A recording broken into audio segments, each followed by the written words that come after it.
आता पाहूया 36 जिल्हे 50 बातम्या।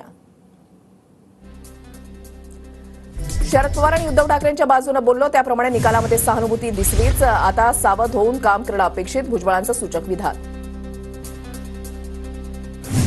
मराठा आंदोलनाचा 3 ते 4 जिल्ह्यांमध्ये परिणाम झाला। आंदोलनाचा परिणाम विदर्भामध्ये जाणवला नाही, भुजबळांचं वक्तव्य।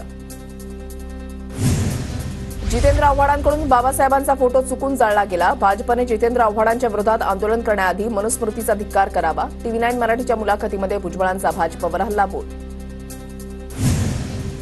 भुजबळ नाराज नसल्याचं त्यांनी स्वतः सांगितलेलं आहे। अजित पवारांची प्रतिक्रिया, तर आमचे विरोधक आणि फारच जवळच्या मित्रांनी बातम्या पेरल्याचाही टोला। यूज अँड थ्रो ही भाजपची प्रवृत्ती, भाजप लोकनेत्यांना संपवतो। अण्णा हजारेंच्या भूमिकेनंतर रोहित पवारांचा भाजपवर निशाणा।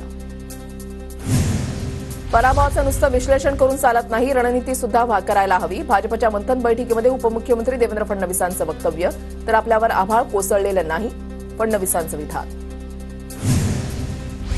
विधानसभा निवडणुकीमध्ये भाजप महिला नेत्यांना मोठी जबाबदारी देणार। पंकजा मुंडे, नवनीत राणा, भारती पवार, हिना गावितांना जबाबदारी। विधानसभेमध्ये महिलांचं प्रतिनिधित्व वाढवण्यासाठी भाजपचे प्रयत्न। पंकजा मुंडेंच्या पराभवाची जबाबदारी मी माझ्या खांद्यावर घेतली। पंकजा मुंडेंच्या पराभवाचं मोठं दुःख, धनंजय मुंडेंचं वक्तव्य। भाजप नागनाथ तर काँग्रेस सापनात आहे। मी निवडणूक लढवतो म्हणून मला बी टीम म्हणतात, वंचित भाजपची बी टीम नाही, उत्तर देऊन थकलो, प्रकाश आंबेडकरांचं विधान। सांगली लोकसभेसाठी सोसाव्या लागलेल्या त्रासाचे लवकरच चोख उत्तर जाहीर सभेतून देणार, काँग्रेस आमदार विश्वजित कदमांचा इशारा।